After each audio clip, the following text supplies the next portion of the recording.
Pero salió todo muy bien. Él es cardiólogo, egresado de la Universidad de Guadalajara y, como les decía, pues es el director general del hospital del Centro Médico de Occidente. Él va a tratar un tema de dos moléculas que cambiaron al mundo. Y sea bienvenido, doctor. Muchas gracias. Gracias.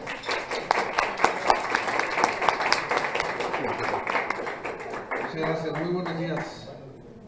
Déjenme decirles que me dijeron a las 9 y aquí estoy a las 9.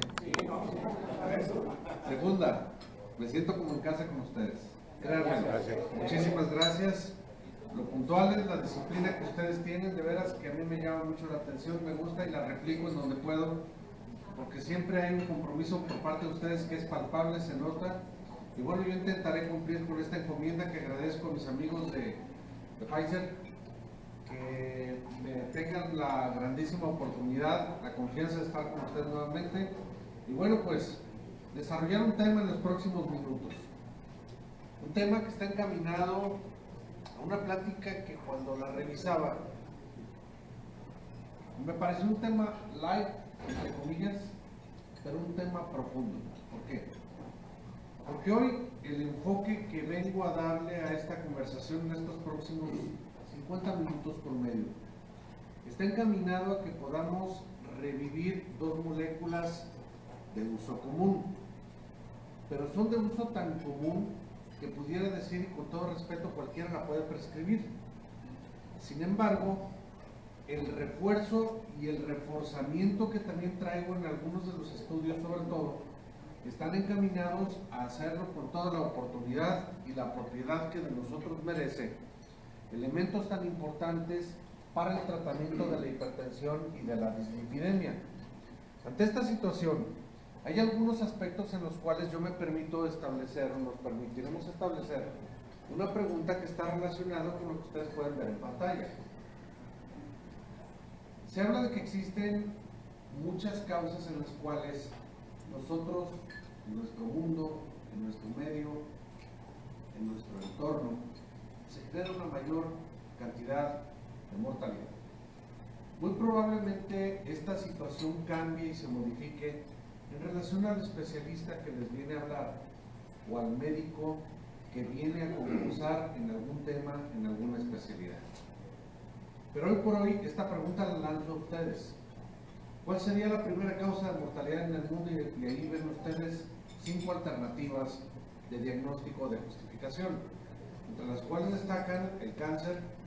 Puede ser, el cáncer ha sido un asunto muy importante en el mundo, con cáncer de mama sobre todo, la diabetes. Un endocrinólogo diría, claro, de la diabetes, del descontrol de la misma, se generan enfermedades cardiovasculares, etcétera, etcétera, enfermedad renal, la hipertensión arterial, las enfermedades cardiovasculares como tales y o las muertes violentas, que en nuestro medio, por cierto, un hospital de las características del Centro Médico de Occidente viene siendo, se debate entre la segunda o tercera causa de mortalidad.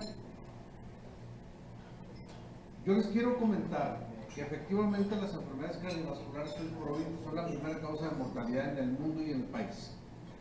Desde 1970 las estadísticas demuestran algo muy importante y está relacionado con la alta mortalidad que se presenta independientemente del país en donde nos encontremos. Y hay algunos países como Finlandia, algunos países del norte de Europa, pero de muy al norte de Europa, que han llegado a tener tal disciplina que han modificado la mortalidad y han abatido la enfermedad cardiovascular solamente con modificaciones en el estilo de vida y prevención cardiovascular. Y estoy hablando de la prevención y la modificación de factores de riesgo. Destaco pues que en las Américas, en el continente americano, importantemente se encuentra destacado que la enfermedad cardiovascular se constituye y es contundentemente la primera causa de mortalidad. Pero sin embargo, también los factores económicos juegan un papel muy importante al respecto. Yo les pido por favor a ustedes sean tan amables en analizar del pie de la diapositiva que por ingreso bruto per cápita en pesos mexicanos, en color gris, encontraríamos a la población que tiene ingresos altos y la patología a la cual se han encontrado ingresos promedio en un color amarillo-verde y en un color naranja en ingresos bajos. Para empezar, este tipo de alteraciones o este tipo de enfermedades de salud del siglo XXI no respetan género, no respetan economía y sobre todo no respetan latitud.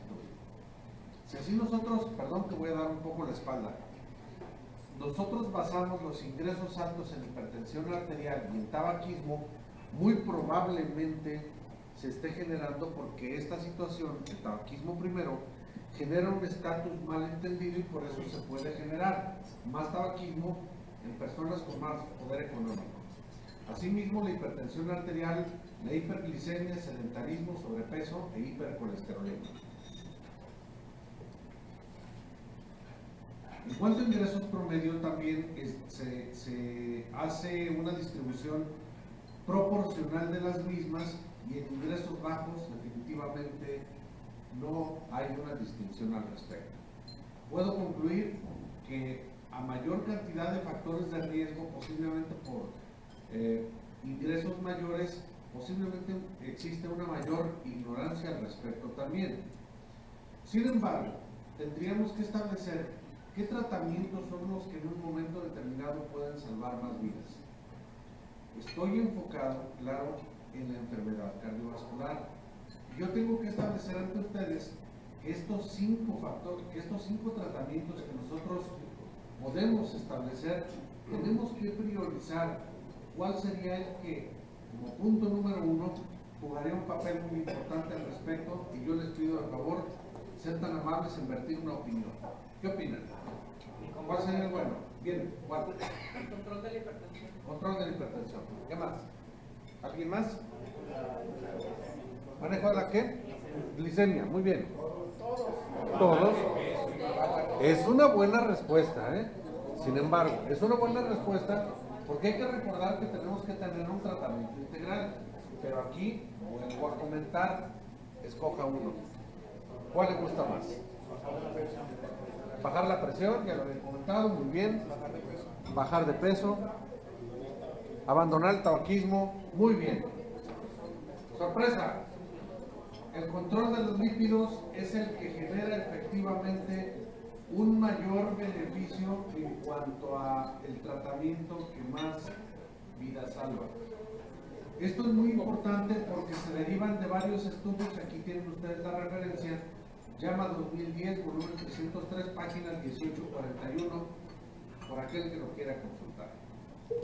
Y esto precisamente está determinado por diferentes estudios o metaanálisis que determinaron cuál era el tratamiento que en un momento determinado podía beneficiar más al paciente en un tratamiento para enfermedad cardiovascular, cuál es la primera causa de mortalidad.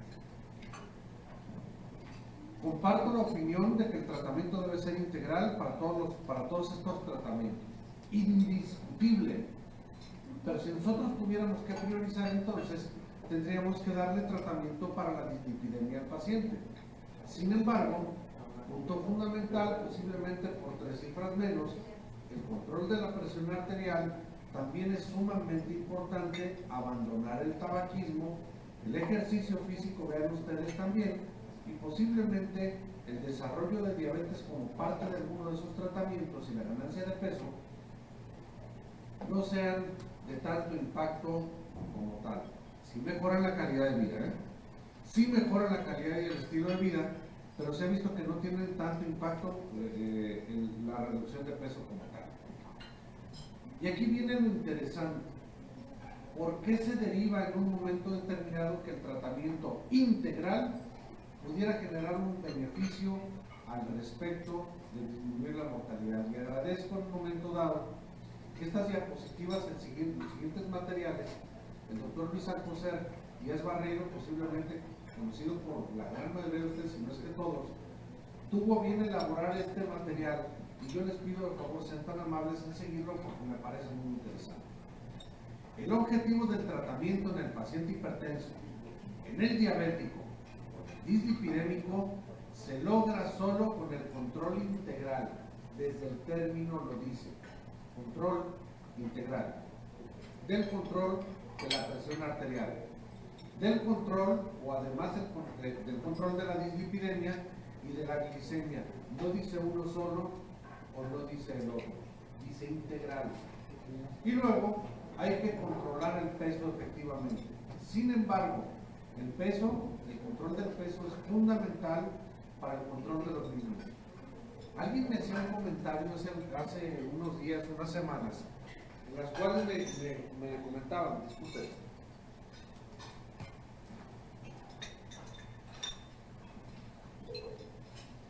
que la evidencia en cuanto al control del peso no tenía mucho impacto en la mortalidad. Ciertamente, pero en el estilo de vida sí, y en la producción de hormonas que se ha encontrado que son originadas en la grasa abdominal, conocidas por ustedes, que tienen factores vasoconstrictores, que tienen factores procoagulantes, proagregación plaquetaria, y que a través del control de peso podemos llegar, si bien es cierto no controlar totalmente la presión, la dislipidemia y la glicemia, sí nos ayudan al control integral de la misma. Por tal motivo, el peso, el control del mismo juega un papel fundamental, y asimismo esto tiene un fundamento: el aumento de la vida, pero con calidad. Y no lo podemos lograr si estos puntos que estamos aquí viendo no los encontramos tempranamente, ojalá y antes del desarrollo de la enfermedad. Pero el objetivo final del tratamiento de los niveles anormales de los lípidos no solamente es el control de la dislipidemia, ojo, sí es el control de la dislipidemia, pero busquemos objetivos más allá de los mismos para aumentar en lo posible la expectativa de vida con calidad. ¿Cómo? Disminuyendo los desenlaces duros de la enfermedad cardiovascular aterosclerosa, la enfermedad vascular periférica, la enfermedad cerebrovascular y el infarto al miocardio, entre muchas otras. O sea, punto número 1, el control de los lípidos. Punto número 2, mejorar la expectativa de la vida a través de disminuir puntos duros al respecto. Perdón, doctor, en el anterior, ¿qué trascendencia e impacto tiene el estrés en relación a la calidad de vida? Lo que pasa, juega un papel muy importante. Pero igualmente el estrés, al igual que algunos factores de riesgo, han sido asociados a, pero no han sido cuantificados estadísticamente hablando. ¿Por qué? Porque el estrés que puede ser importante para usted, puede ser que para su compañera o compañero no tenga la misma significancia. Por eso la escala de estrés es importante, el control, pero es un punto un tanto cuanto subjetivo. La importancia es fundamental para mejorar la calidad y el estilo de vida. Lo comento porque... Voy. Adelante. Lo comento porque al haber más contaminación en la Ciudad de México, aquí en Guadalajara, genera estrés estresante y factores proinflamatorios. Es estrés de vivir en una metrópoli. En parte sí, pero yo quisiera establecer que entonces la contaminación ambiental genera un ambiente que nos envenena y está contaminando al organismo primero, y en un segundo tiempo potencialmente genera estrés. Y esto se los comento por un detalle que a su servidor le sucedió estando en la residencia en el Hospital de la Raza en la Ciudad de México, que me llamó la atención. Tuve la fortuna de tener la visión de algunos maestros que nos decían: el cardiólogo clínico que se meta a operar para que entienda, cuando menos agarrando la valva, dice, para que puedan los cardiólogos conocer el corazón, que no saben dónde está, más que en los libros de Meter. Entonces, nosotros tomábamos nuestros utensilios, ayudábamos al cirujano y curiosamente entrábamos como primeros ayudantes. Ellos hacían el canulaje, metían la circulación extracorpórea y sacaban y hacían todo. Y bueno, ya nada más nosotros lo hacíamos de hombre valva. Separábamos aquellas estructuras que les estorbaban al cirujano y ellos hacían todo. En una de esas conversaciones me llamó la atención, como anécdota lo comento, las palabras de un médico anestesiólogo, en donde dice: ay doctor, hoy qué rápido terminaron. Y fíjese que ayer Yo estaba en la playa, terminaron muy rápido la cirugía y el tema salió. Yo estaba en la playa y me dan muchas ganas de estar en la playa nuevamente. Oiga, pues qué padre, se le ha de haber pasado muy a gusto, etcétera, etcétera. Fíjense que no. La playa llegó el momento que me enfadó. Bueno, puede ser que le haya enfadado, haya estado mucho tiempo ahí en la playa, etcétera, etcétera, y la personalidad de cada quien. Pero dice, doctor, créame lo que me hacía falta el smog. Le dice el cirujano, ¿cómo que le hacía falta el smog? Sí, doctor, me hacía falta el smog para sentirme en mi ambiente. Quiero decir con esto que entonces hay personas que nos estresaban y posiblemente haya personas que no se estresan, sin embargo, es un factor importante para nosotros que debe seguir tratando. Espero que con el ejemplo haya sido descriptivo desde el punto de vista de que lo que es importante para nosotros tal vez no sea importante para el compañero. Por eso es subjetivo el estrés como factor de riesgo, sin embargo se debe de controlar. Yo creo que hay que mantener ejercicio, eso es. Claro, pero hay una situación, fíjense bien la reflexión. Falta el ejercicio aquí.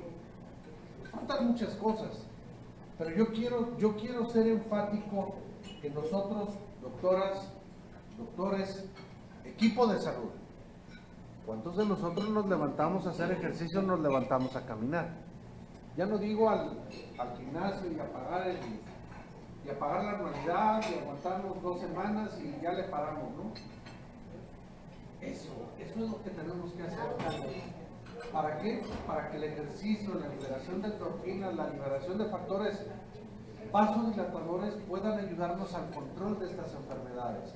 Pero sobre todo, el beneficio fundamental que, como usted atinadamente lo comenta, podamos controlar el peso y con ello podamos ayudar o ayudar al control del tratamiento de los factores de riesgo que ya se han presentado.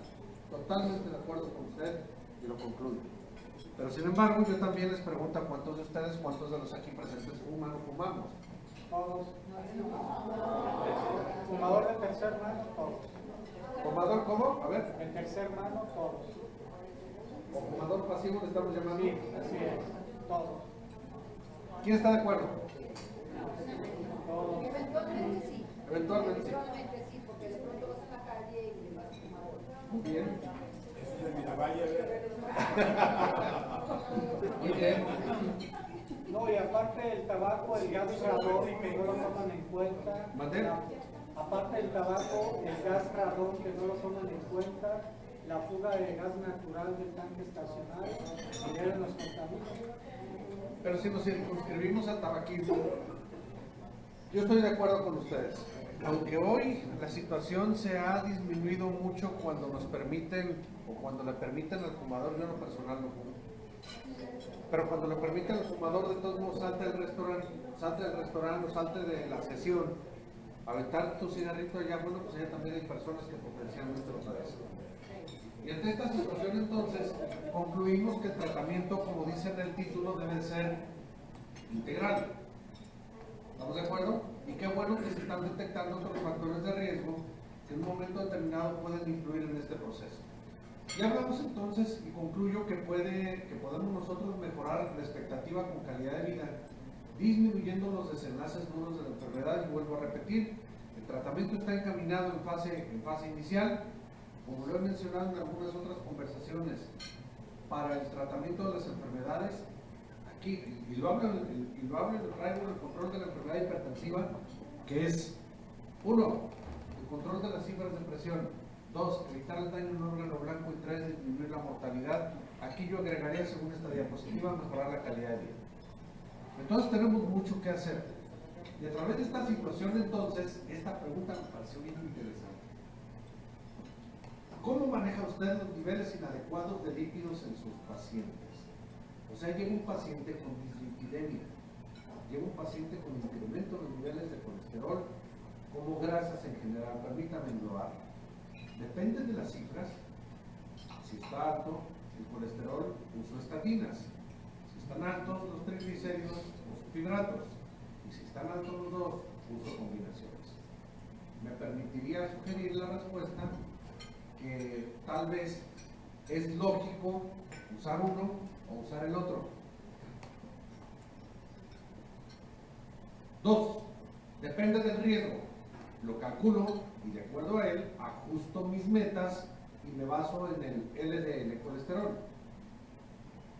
3. Busco los pacientes en grupo de muy alto riesgo y uso estatinas de alta potencia en ellos y de mediana potencia en los de alto riesgo. ¿Qué opinan? ¿Qué opinan? ¿La 1? Sí. Según el riesgo. Según el riesgo, muy bien. Que sería la 3. ¿La 2 o la 3? ¿La 2 o la 3? ¿A usted cuál le pareció? Ahí está, es la 2. Dice, depende del riesgo. ¿La 2? Muy bien. ¿Cuál otra? Ya dijeron la 1 y la 2. La 2 también. ¿Qué más? Miren, ¿por qué me pareció interesante? Porque la gran mayoría de los médicos con los que me toca conversar usamos o usan la número 1. Depende de las cifras y depende de la situación del laboratorio. No vamos a establecer un tratamiento si no existe en la lógica alteraciones en los niveles de colesterol o triglicéridos. Eso sería la lógica. 2. Depende del riesgo. Lo calculo y de acuerdo a él ajusto mis metas y me baso en el LDL colesterol. En más de alguna ocasión, platicando en este mismo foro, con ustedes posiblemente, les he conversado y les he insistido, el tratamiento antihipertensivo y el tratamiento dislipidémico es independiente de los niveles de las cifras de presión y de colesterol, en este caso LDL. Desde este punto de vista, entonces, el cálculo del riesgo es muy importante, fundamentado en la historia clínica, en el historial del paciente, para saber qué es lo que vamos a hacer. Y el número 3, busco los pacientes en grupos de muy alto riesgo y uso estatinas de alta potencia en ellos y de mediana potencia en los de alto riesgo. ¿Qué pasa en los de bajo riesgo? ¿Qué pasa en los de riesgo mediano? Entonces, con la respuesta 3, estamos haciendo lo correcto, pero en grupos específicos. Y no estamos haciendo nada para mejorar la calidad y expectativa de vida. La respuesta sería incompleta. La respuesta número 1 sería una respuesta a través de la cual seríamos unos tecnócratas. No seríamos alguien, un ente, disculpen, un profesional que sea pensado. De tal manera que coincido que en un momento determinado juega un papel muy importante que el tratamiento del colesterol sanguíneo publicado, por ejemplo, me quise traer solamente esta diapositiva del Colegio Americano del Corazón, tenemos que establecer cambios en el paradigma. El prevalente, fíjense bien, esta es un análisis y consecuencia de la diapositiva en donde vienen las 3 preguntas.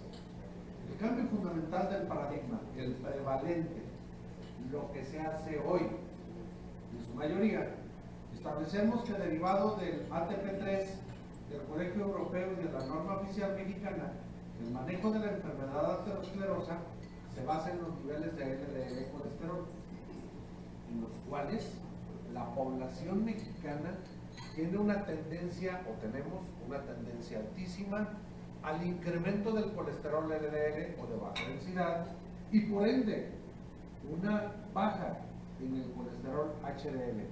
Es parte de lo que aplica en el genotipo del mexicano.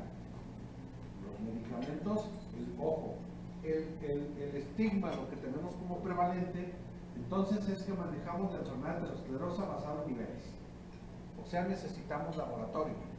2. Los medicamentos son para arreglar el patrón lipídico y así corregir el riesgo. Suena lógico que le damos tratamiento para corregir los lípidos y después de corregir los lípidos modificamos el riesgo. Suena lógico. Cuanto más alto el nivel basal, más alto es el riesgo, claro. A más alto el nivel del colesterol LDL, más alto el riesgo.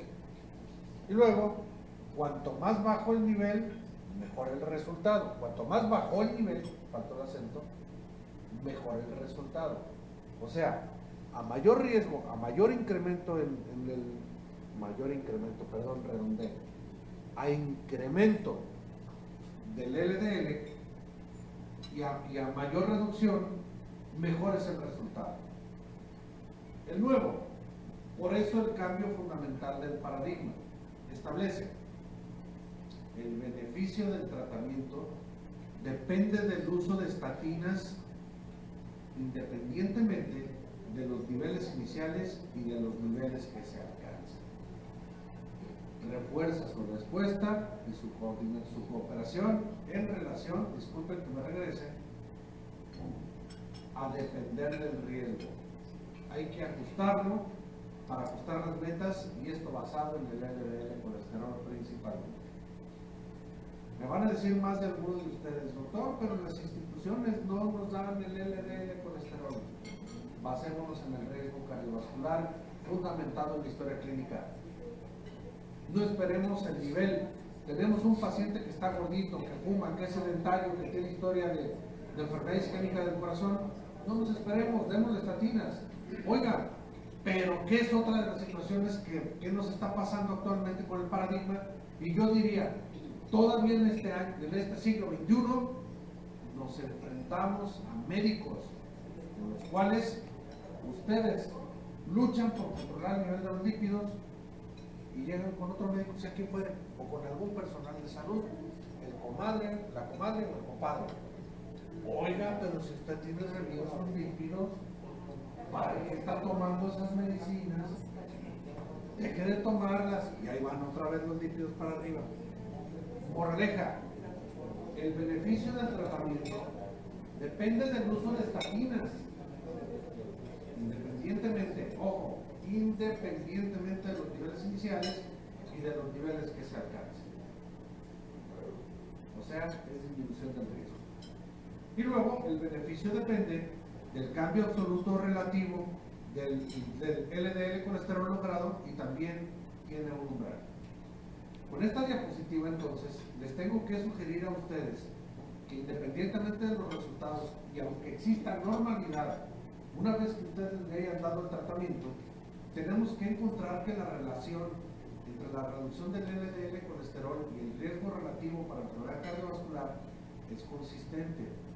¿Qué quiero decir con esto y por qué estamos haciendo un señalamiento de la reducción del LDL colesterol y de la disminución de eventos fatales o no fatales con la reducción del LDL colesterol? Fíjense bien ustedes.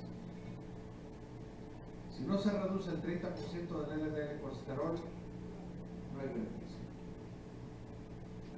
Y luego, si no lo mantenemos ahí, peor. La moraleja es que una vez que hayamos alcanzado esto, tenemos que ser consistentes en el tratamiento. Posiblemente tendríamos que retitular las dosis de la estatina, pero tenemos entonces que generar gran parte de los beneficios de ello. Y aquí encontramos una revisión sistemática y un metaanálisis de las equivalencias terapéuticas de las estatinas y vean ustedes cuáles en un momento determinado pueden tener una mayor potencialidad, como la rosuvastatina y la atorvastatina. Las demás son efectivas, sin embargo tenemos que titular las dosis para que nosotros podamos tener equivalencias terapéuticas, encontrando en ello que la fluva y la pravastatina son de las que menos potencian porque son tal vez las más hidrofílicas que existen y que todavía hay por ahí en el mercado. Mándame. ¿Perdone? ¿Perdone? ¿Por qué en el cuadro básico del sector no se maneja por barata? Esa es una respuesta, por barata. Pero también existe la atorvastatina. Existió en un momento determinado la fluvastatina. Por situaciones comerciales seguramente la fluvastatina salió. Pero sin embargo yo les puedo decir que no porque traiga la camiseta de la negrita, aquí no voy a imponer una situación institucional y mi comentario es totalmente mediado y créanme profesional. El elemento más importante se encuentra en que, si bien es cierto, los niveles son muy bien alcanzados con atorvastatina, que es una excelente estatina, tenemos que encontrar la titulación de la estatina que usted mejor maneje. Si usted en un momento determinado maneja la pravastatina, por ejemplo, reconocer que los efectos contra la dislipidemia, que tiene un fármaco de estas características, que aunque lento y que lo tiene que usar a dosis más altas, implica que el fármaco cumple su función.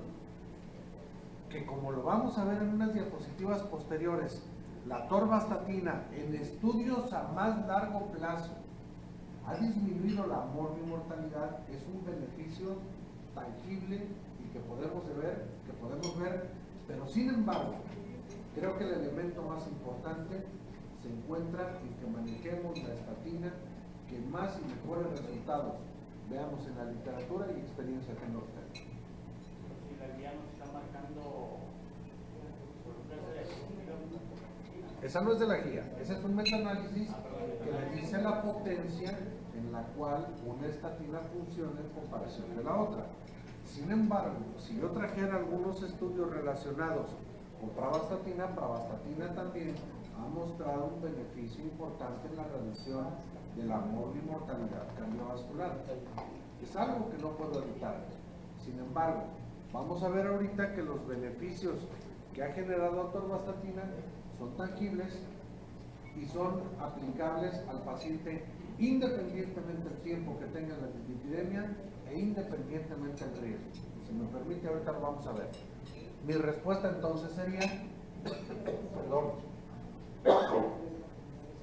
que la prescripción de las dos es aplicable, porque una es hidrofílica y la otra no es hidrofílica. Aquí yo establecería un punto muy importante.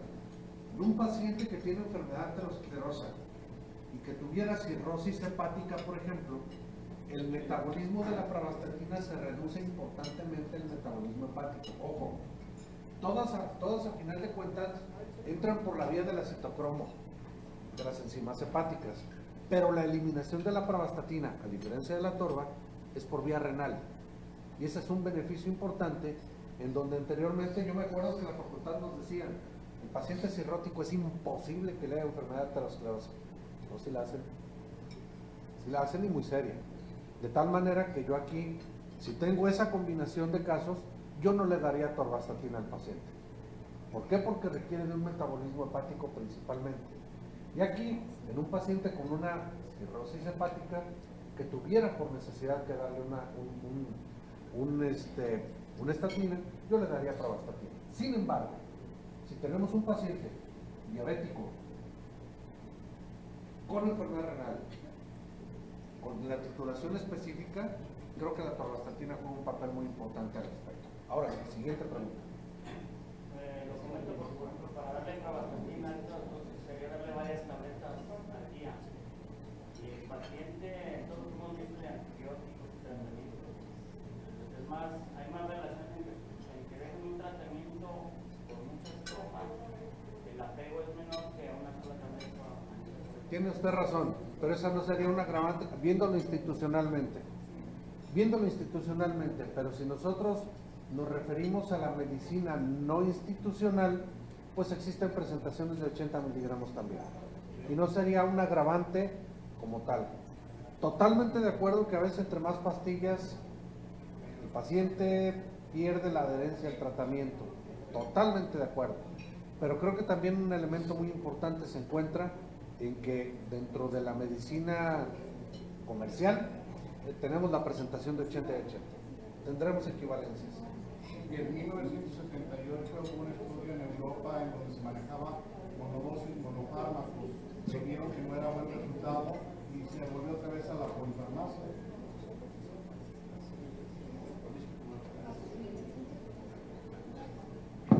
Disculpen, totalmente de acuerdo. Entonces, la conclusión en este aspecto sería que nosotros tenemos que adaptar la prescripción a lo que en un momento determinado la farmacopea nos sugiera, la terapéutica requiera y lo que el paciente nos pueda ayudar para adaptarse. Lo más importante, tenemos pacientes. El paciente nos va a dictar qué norma llevar o qué guías usar. Sí, porque según las complicaciones que tiene el paciente, es el fármaco o los fármacos que vamos a utilizar para controlarlo.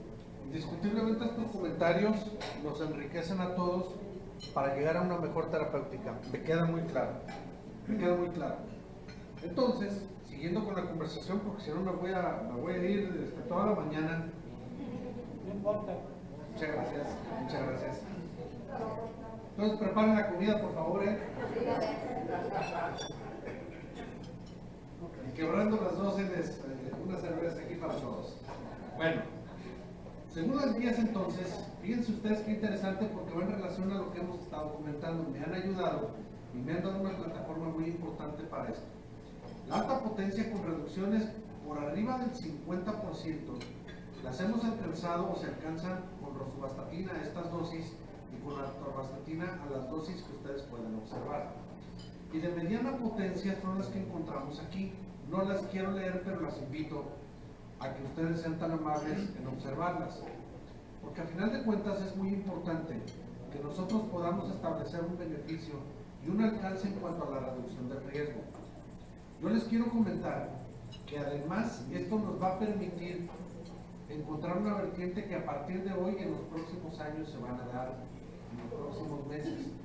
Seguramente este paradigma en el uso de las estatinas va a cambiar y efectivamente ya no vamos a hablar de alcanzar la reducción del LDL colesterol por abajo de 100, por abajo de 120, sino que vamos a estar hablando muy probablemente en corto plazo del porcentaje de riesgo que baje el LDL. Y a través de ello nosotros podamos alcanzar el beneficio en la prescripción de algún medicamento. Por tal motivo entonces, estaremos nosotros pendientes de que estas diapositivas me permití condensarlas y establecer algunos de los criterios que me parecen contundentes. En pacientes con enfermedad cardiovascular sintomática, como las que ustedes ven aquí, hombres y mujeres por abajo de 75 años, se recomienda usar terapia de alta intensidad o de alta potencia, a menos que se esté contraindicado o se presenten efectos adversos. Esto se deberá de usar de moderada intensidad. ¿Cuáles son los efectos que ustedes esperarían encontrar con el uso de alguna estatina?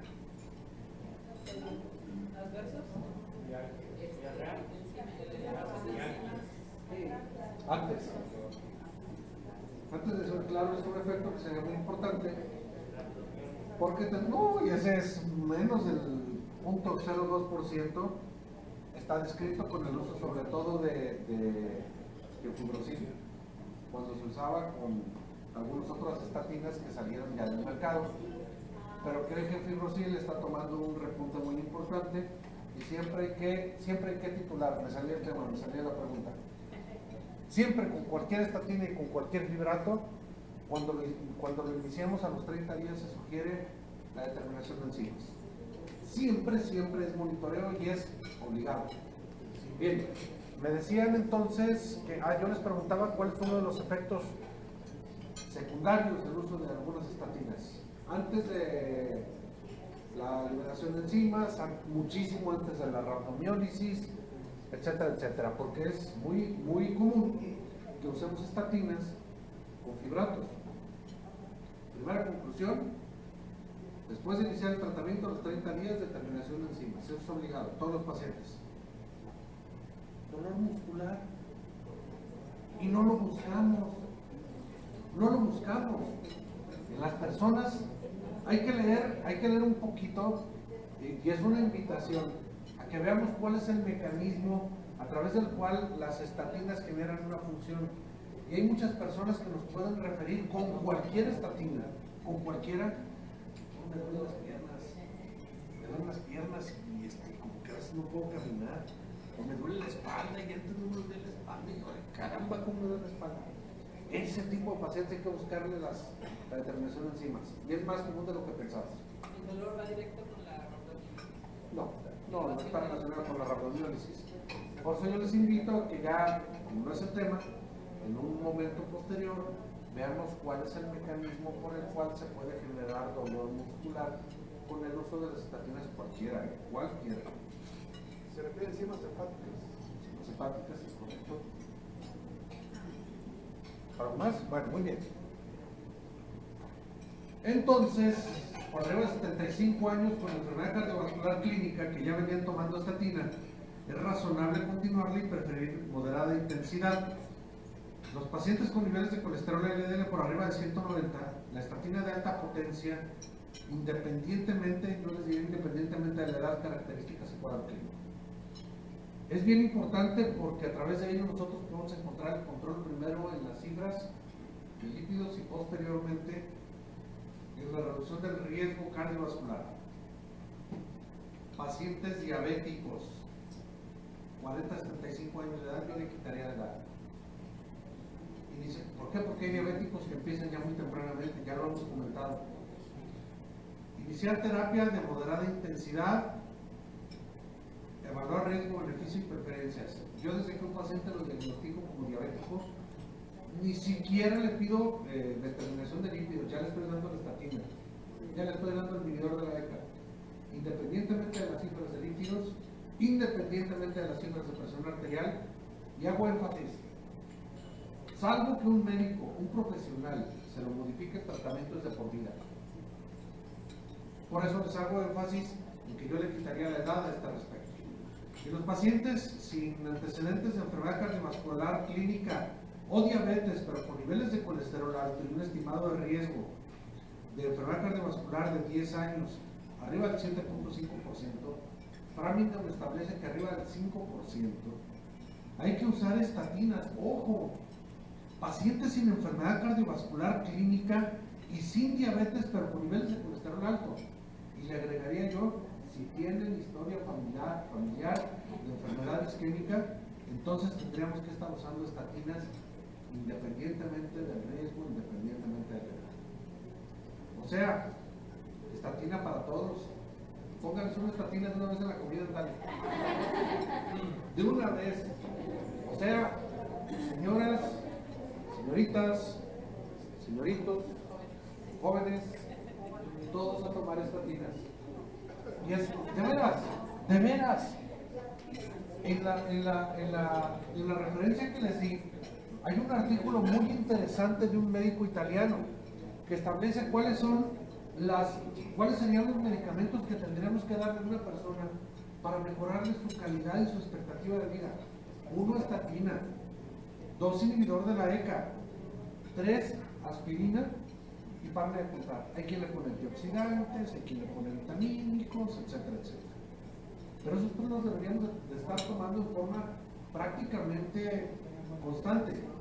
Y recuerden ustedes, por ahí hubo unos comentarios de la potencia de la pravastatina, la situación institucional, y yo les decía a ustedes que había y existe una experiencia clínica en todas las poblaciones en relación a la experiencia de más de 20 años en estudios en 16 semanas, más de 230 millones de años paciente de experiencia clínica en uso a 2 años, a 3 años, a 4 años y a 5 años y más para allá. En la parte inferior ustedes pueden ver los títulos, los nombres de cada uno de los estudios para que ustedes los pudieran consultar. Pero ¿qué quiero mencionar con esta diapositiva? Con esta diapositiva tengo el mensaje fundamental de establecer que existe la experiencia para que se pueda justificar y ratificar y respaldar el uso de este fármaco en los pacientes. Las evidencias, no voy ni al 50% de la plática, ya me preocupé, no voy ni al 50%. La evidencia para el grupo 1 en la enfermedad arterial coronaria, el estudio TNT en pacientes con enfermedad cardiovascular estable y diabetes, los eventos adversos fueron similares entre las dosis bajas y altas de Lipitor. En el Sparkle, la tasa de interrupción del tratamiento a causa de eventos adversos fueron similares entre Lipitor y el placebo. En el estudio gris, el Lipitor de 1080 redujo el riesgo de muerte en un 43% y el riesgo de muerte por causa coronaria en un 47%, y así sucesivamente en comparación con algunas otras estatinas.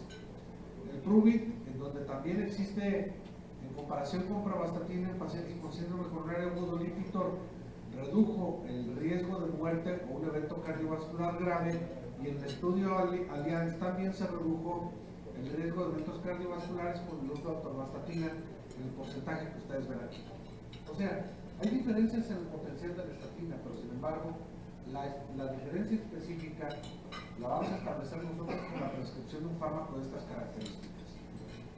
Y en resumen, únicamente atorvastatina ofrece a los pacientes estos 3 beneficios importantes en la estatina. La reducción del colesterol LDL en más de un 50%, resultados cardiovasculares comprobados en una amplia diversidad de pacientes, ya sea desde etapas cortas de la enfermedad hasta etapas tardías, independientemente de la edad y su complejo cardiovascular y un perfil de seguridad confirmado y experiencia de la misma. Así pues, es muy importante tener en cuenta que un mapa conceptual para el tratamiento integral de personas por arriba de 40 años sin enfermedad cardiovascular juega un papel muy importante, modificando el estilo de vida, pero controlando la glucosa, la presión, colesterol, perímetro abdominal, el cigarrillo y el sedentarismo o dieta inapropiada, de alguien que nos había mencionado por ahí, la oportunidad y las ventajas que ofrece el ejercicio. Apenas paso al 51% de la vida. O sea, vamos atrasaditos. Voy atrasadito. Es que estoy viendo que algunos están empezando a desayunar, por eso sí voy de lento. Estoy dando tiempo. Pregunta: ¿cómo tratamos a la mayoría de los pacientes hipertensos? Mucho cariño. Bien. Este es un buen punto. Aparte, con mucho cariño. Como el principal problema es el estrés, primero los calmos y uso tranquilizantes. ¿Cuántos de los médicos dicen? Es que anda nerviosa. Vamos dándole unas medicinas para los nervios, tómese su tecito y ya vemos qué es lo que hacemos. Entonces, no se apure. Su presión arterial se le elevó porque se preocupó, porque no tuvo para la quincena, porque no tuvo para la gasolina, porque no tuvo para lo que sea, para irse a vacaciones. La mayoría los trato con reducción de peso, ejercicio y medidas de psicología conductual con muy buenos resultados. Valen la pena, sí. Los vigilo con tomas domiciliarias y ajusto diariamente sus medicamentos según es necesario. Los trato hasta alcanzar y sostener las cifras más bajas de presión posible que el paciente tolere, y los trato hasta alcanzar las metas propuestas por las guías. ¿Qué opinan? ¿Quién da más? Todas son buenas. Mucha paciencia y el paciente no responde. Paciencia, cariño y el paciente no responde. ¿Qué más? Ser estrictos y disciplinarios, porque el paciente que no se le exige no da. Es un buen punto. Pero también hay que exigirle al médico. Sí. El mejor de los planes es mi comentario. También hay que El exigirle al médico médico. que es pasivo y que es bonachón va a perder un montón de pacientes. El que es estricto a lo mejor le refresca la memoria, pero va a controlar más pacientes. Es cierto. Vámonos. Existen muchas maneras, muchas guías para el control de la misma, pero para el manejo farmacológico de mis pacientes, ¿qué uso principalmente? Bloqueadores de receptores de angiotensina, inhibidores de la enzima de conversión en monoterapia, calcioantagonistas, diuréticos, beta bloqueantes o combinaciones finas. La respuesta queda, y permítanme decir que según las guías del Joint Committee, National Committee, el 8, establece 3 preguntas: ¿cuándo empezar? ¿Hasta dónde llegar? ¿Y con qué lograr? ¿Cuándo? ¿Dónde y cómo? 9 recomendaciones: 150-90 para mayores de 60 años, diastólica por abajo de 90 para menores de 60. Ojo, estas son las conclusiones del Joint National Committee. Sistólica de menor de 140 para menores de 60. Estas 3 son para menores de 60. Menor de 140-90 en enfermedad renal, en diabéticos y en no negros, no darle ni inhibidores de la enzima convertidora de angiotensina, ni diuréticos en principio, ni beta bloqueantes. Y así sucesivamente. Pero ven esta. Si no se alcanza la meta, es ganar. Esto es, inicias con monoterapia, luego con terapia combinada, y usas un tercero, cuarto o a veces hasta quinto fármaco. De las 9 recomendaciones, vean ustedes qué complejo es este proceso para un solo documento que intenta establecer una guía. Nos perdemos, ¿no? En realidad se ha dicho. Ante esta situación, La selección de fármacos antihipertensivos establece que los principales beneficios del tratamiento dependen de la reducción de la presión arterial per se. O sea, si no redujimos la presión, el beneficio no se va a encontrar. Los grandes metaanálisis clínicamente relevantes con diferencias entre clases terapéuticas establecen así una guía para la selección y confirmación de que el inicio del mantenimiento del tratamiento puede realizarse prácticamente con cualquiera de los fármacos. Esta diapositiva y este algoritmo realmente nos lleva a reconocer que dentro de las guías para el tratamiento de la hipertensión arterial podemos encontrar que si existe un aumento moderado de la presión con riesgo cardiovascular bajo moderado, podemos iniciar con monoterapia. Pero si existe un riesgo cardiovascular alto desde el principio, está sugerido que iniciemos con una combinación de fármacos. Y a través de ello podamos llegar a las metas más temprano y oportunamente. Estas son las posibles combinaciones de fármacos antihipertensivos. La que definitivamente está contraindicada desde el inicio al transcurso o al final del tratamiento es la combinación de receptores de angiotensina 2 con inhibidores de la ECA. Definitivamente no se sugiere su combinación. Las que están en verde, en línea continua, son las sugeridas. Las que están en línea punteada hay que tener cuidado, sobre todo si se encuentran, ustedes ven aquí, verde discontinuo con algunas limitaciones, y roja continua no recomendada, y negra discontinua posible pero con menor evidencia. Y la menor evidencia se establece hoy principalmente en el uso de los beta bloqueadores como fármacos que como primera línea no han mostrado, primera línea de tratamiento de hipertensión arterial, no han mostrado un beneficio como tal, pero sí en terapia combinada y sobre todo cuando el paciente tiene una enfermedad isquémica del corazón. Las conclusiones de la norma oficial mexicana 030: si es hipertenso y debe tratarse cuando tiene presión por arriba de 140/90. La meta techo, esto es llegar abajo de 140/90, y en adultos mayores probablemente menos de 150. En diabéticos y daño renal por debajo de 140/95, pero el estudio Sprint, una meta de 120 comparado con 140 de sistólica redujo 1/3 de los infartos y la insuficiencia cardíaca y 1/4 de mortalidad. Moraleja: entre más bajo esté tolerado, es mejor. Para el primer paso, usar inhibidores de la ECA-2, calcioantagonistas o diuréticos. Los beta bloqueadores se usan en indicaciones especiales en segundo o tercer paso, no en primero, y puede iniciarse con monoterapia o con combinaciones fijas, y no se combinan ni ECAs ni ARA2. Pregunta dirigida: ¿qué pienso sobre el estudio sobre el uso de los calcioantagonistas? Todos son en principio iguales y su diferencia es el costo.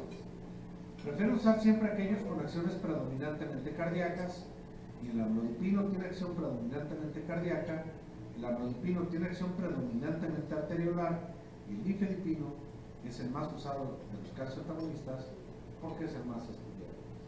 La respuesta, piénsenla, establezcanla y vamos a intentar encontrar alguna solución, alguna respuesta a la pregunta anterior. Las respuestas o las condiciones que favorecen el uso de los calcioantagonistas en las nuevas guías se usan principalmente en edad avanzada, en hipertensión arterial sistólica, en los casos de angina de pecho, principalmente estable o crónica, no agudizada, en enfermedad vascular periférica, en aterosclerosis carotidia y en embarazo después de la octava 12 semana de preferencia. El amlodipino es la sal más estudiada en diferentes condiciones. Recuerdan ustedes la pregunta número 5, donde aquí pueden ver ustedes que desde el 95 hasta el 2008 tenemos una gran cantidad de estudios con un total de pacientes que nos permiten un amplio rango de seguridad y evidencia, en donde el menor riesgo de muerte y eventos cardiovasculares comparado con diuréticos, beta bloqueadores y ECA-2 se encuentra principalmente con amlodipino. Sin embargo, ven ustedes que el estudio más grande realizado en hipertensión para determinar la reducción de eventos secundarios como el evento vascular cerebral fue altamente favorable al uso de amlodipino con terapia combinada con lisinopril versus a la que se utilizaba a la generada con el uso de clortalidona. Igualmente la tendencia a reducción del evento vascular cerebral contra clortalidona y el incremento del evento vascular cerebral con lisinopril versus clortalidona. En relación al estudio ASCOT, un ensayo controlado sobre la prevención de enfermedades del corazón y otros eventos vasculares por presión arterial para reducir el colesterol en un diseño factorial. Aquí podemos nosotros encontrar algo que es altamente descrito desde hace mucho tiempo. El uso del beta bloqueador, sobre todo de aquellos lipofílicos, establecen que después del sexto mes, después de un año de usarlo, viene resistencia a la insulina y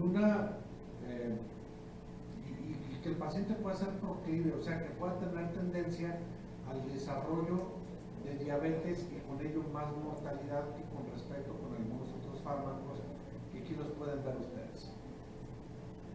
En el estudio ASCOT, la mortalidad por enfermedad cardiovascular fue mucho menor cuando se utilizaba amlodipino que cuando se utilizaban algunos otros fármacos, y aquí lo pueden ver ustedes. De tal manera que la conclusión es que existe menor muerte cardiovascular e infartos en el grupo con amlodipino en el estudio ASCOT y un mayor beneficio cuando se añadió atorvastatina para el tratamiento integral de la enfermedad cardiovascular o de factores de riesgo. En el estudio VALUE, en azul amlodipino y en rojo el valsartán, hubo una disminución importante y estadísticamente significativa de la mortalidad, menos infartos y menos muerte cuando se utilizaban. Y se confirma entonces que para amlodipino hay menos infartos con TRALA2 y menos eventos vasculares cerebrales. Esto tiene un beneficio, no confundir, y está relacionado directamente con la reducción de la presión arterial. Si a su servidor me preguntaran, doctor, ¿usted iniciaría con terapia sola, con un calcio antagonista solo, en el caso de pacientes con hipertensión arterial sistólica o en pacientes por arriba de 60 años? Mi respuesta sería no. Mi respuesta sería, hay que darlo combinado el ARA2 con un calcio antagonista, porque el beneficio es mayor y así se ha demostrado.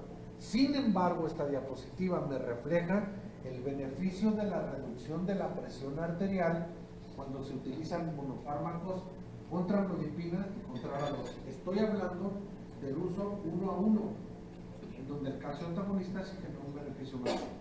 Sin embargo, en los pacientes en la práctica clínica diaria, mayores de 60 años con varios factores de riesgo, se sugiere el uso complementario de estos dos grupos farmacológicos. Así, los otros efectos benéficos del amlodipino, que aquí tenemos parte de su molécula, se presentan como lo vamos a ver ahorita después de esta pregunta. Es igual en magnitud que la periférica en hipertenso a la presión arterial central, es igual que la periférica en el normotenso, es mayor que la periférica en el normotenso, es menor que la periférica en el hipertenso, o es mayor que la periférica en el hipertenso. Estoy hablando de presiones arteriales. Y aquí entramos en una situación en la cual se genera un beneficio adicional con calcio antagonistas tipo dihidropyridínicos de segunda y tercera generación, pero hablando de amlodipino. La rigidez arterial es un proceso continuo que inicia desde los primeros años y avanza con la edad y es modificada por diversos factores de riesgo. ¿Cuáles factores de riesgo dan mayor rigidez? Presión arterial, colesterol, diabetes, tabaquismo, sexo, edad, y aquí yo agregaría el estrés, que está plenamente demostrado que genera aterosclerosis y rigidez arterial, y esta rigidez arterial afecta órgano blanco, como ustedes lo pueden ver aquí. Las lecciones finas de ASCOT establecen que existe el mismo efecto antihipertensor, pero menor efecto de amlodipino mejor efecto de amlodipina sobre desenlaces duros y un beneficio por el impacto sobre la variabilidad.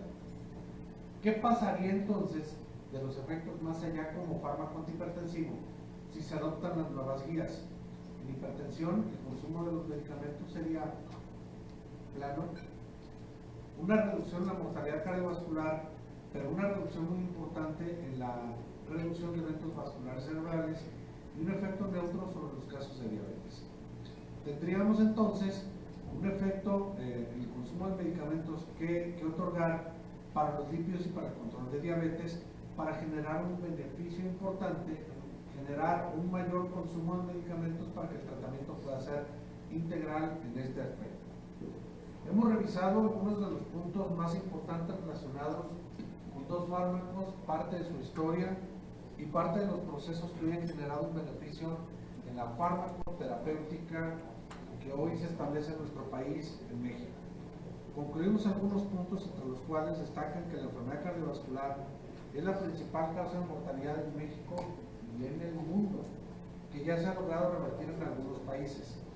Hemos visto algunos de los puntos relacionados con que el tratamiento para mejorar la calidad de vida, el que mayor disminución en la morbilidad y mortalidad de la enfermedad cardiovascular es el tratamiento para la dislipidemia.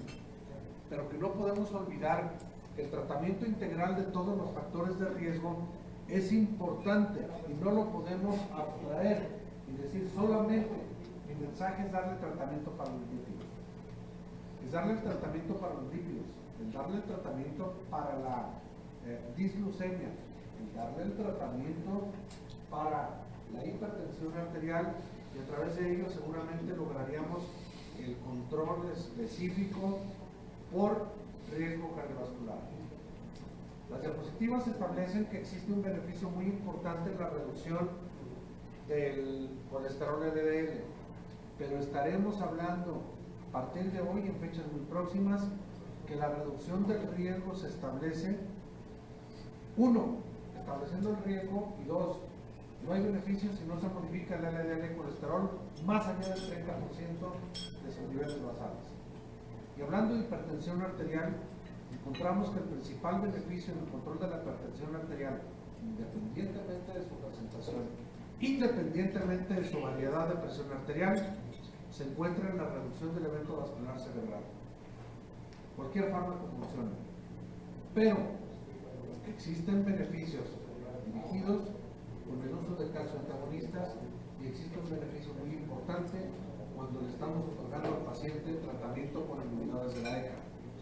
El inhibidor de la ECA, la modificación o la manipulación del sistema renina-angiotensina-aldosterona, concluimos en una de las diapositivas, comparado fármaco-fármaco, el calcio antagonista ha mostrado en los estudios que disminuye más la presión arterial y genera un beneficio importante en la mortalidad por enfermedad cerebrovascular. Pero no podemos olvidar que si el tratamiento es integral, seguramente tendríamos que acompañar un ARA2 o un inhibidor de la enzima convertidora de angiotensina. El uso de betabloqueadores o de diuréticos generan a la larga, no son fármacos de primera línea del tratamiento de la hipertensión arterial y llegan a generar resistencia a la insulina y diabetes o dislipidemia a largo plazo.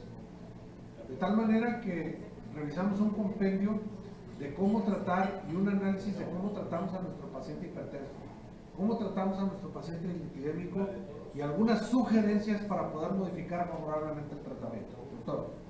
Oiga, ¿qué hacer cuando aparecen los efectos colaterales de la pravastatina? Usted dijo, debilitamiento de piernas, de espalda, ¿hay que reducir la dosis? ¿O existe algún medicamento? Comprobar el diagnóstico, punto número 1. Este es un punto que a veces se nos olvida tratar en el uso de las estatinas y de fibratos cuando damos el tratamiento combinado. Se sugiere que, y lo pueden ver en cualquier libro de farmacología, se sugiere que una vez que usted inicie el tratamiento con estatinas como monoterapia o estatinas más fibratos, al mes haga una determinación de enzimas hepáticas. Si todo está bien, usted puede y debe continuar con el tratamiento. El porcentaje de seguridad en el uso de estos fármacos es muy alto y es muy bueno. Pero en aquellas personas que el dolor muscular sea tolerable, sin elevación de enzimas, hay que seguir con el tratamiento con las estatinas. Si el dolor es intolerable, que la persona no le permita caminar, porque sí los hay, en un porcentaje muy alto, muy bajo, hay que retirar el tratamiento. No hay fármaco que le quite el dolor. A veces algún analgésico antiinflamatorio ayuda. Buscar si existen algunos otros factores como el insomnio, la fatiga crónica, el cansancio, que a veces se asocian y que pueden confundir estos síntomas. Sin embargo, Si usted hace un examen clínico, no hay disminución de masa muscular, el paciente no tiene elevación enzimática, buscarle por otro lado. Recordar, los efectos de dolor muscular a veces oscilan, hay reportes entre un 15 a 20%, pero que después se quitan. Sin embargo, si el dolor continúa, es preferible, usted lo valora, retirar el tratamiento. Doctor, en el caso de un paciente hipertenso con una cardiopatía aterosclerosa, que estuvo o que está con estatina, pero empieza a presentar hipotensión y los niveles de lípidos bajos, ¿es válido suspender el medicamento? ¿La estatina por la baja de la presión? Por la baja de los niveles de lípidos. Qué buena pregunta. Si los niveles de lípidos bajan, no la presión arterial, ¿estamos de acuerdo? Usted me dijo las dos. Entonces le quiero contestar primero, si ustedes me lo permiten, porque fue uno de los mensajes que dejé ahí. Si usted ya bajó el 30% mínimo del LDL colesterol, el 50%, deje el tratamiento mínimo indispensable de estatina para que ahí conserve el LDL colesterol. En el caso de que usted le retire la estatina, lo que va a pasar es que va a generar un efecto de montaña rusa. Quita el medicamento, va el LDL para arriba y con ello el riesgo cardiovascular. Si usted, eso es en cuanto a estatina, el tratamiento debe ser lo mínimo indispensable para sostener el LDL lo más bajo posible para disminuir el riesgo. 1. 2. Si usted me dice que baja la presión y que tiene que modificar la estatina porque bajó la presión, yo no encuentro justificación. La estatina debe continuar igual. Ajuste los antihipertensivos, pero la estatina no. Por la baja de presión solamente. Doctor, bueno, no quiero hacer un comentario. Mi consultorio sí lleva un paciente con monoterapia con beta-bloqueador. La primera línea. Comentario, muy bien.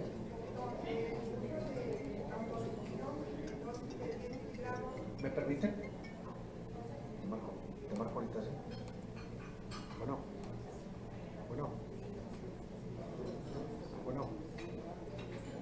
Como que no me quisiera contestar. Disculpa, por favor. Una llamada de pasión. Dígame, por favor.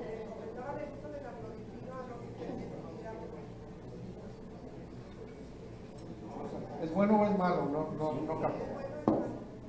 Bueno. ¿O no sirve para nada? Bueno, es una pregunta. Si usted si yo lo tomara como lo tomo como una pregunta. La dosis de 5 y 10 miligramos son dosis recomendadas para el uso de amlodipino. La pregunta concreta, ¿sirve? Desde mi punto de vista y experiencia personal, está referido a la literatura y en lo personal, sí sirve. Lo llevo a usar en dosis de 10 miligramos cuando efectivamente existen muchos casos de hipertensión arterial resistente al tratamiento. Y no tengo duda en de que tiene utilidad muy importante, sobre todo combinada con otros fármacos. En lo personal, no llego a dosis tope de un fármaco, de ninguno. Lo combino a dosis terapéuticamente recomendadas, digamos dosis medias, para obtener efectos por otros lados y evitar el edema, evitar la hinchazón, evitar la cefalea y hipotensión que se puede dar secundariamente con el uso de fármacos. Concreto mi respuesta a su pregunta, si sirve, está indicado y en lo personal lo uso con alto grado de efectividad. Bueno, muchas gracias, mi hermano. Gracias, doctor Hugo Hernández. Como siempre, un excelente tema y siempre nos ha complacido estar con usted. Muchas gracias. Recibe un reconocimiento de nuestro colega. Juan Carlos. Muchas gracias, Juan Carlos, por llevarnos a cabo este tema. Muy amable, ¿eh? Muy amable. Gracias.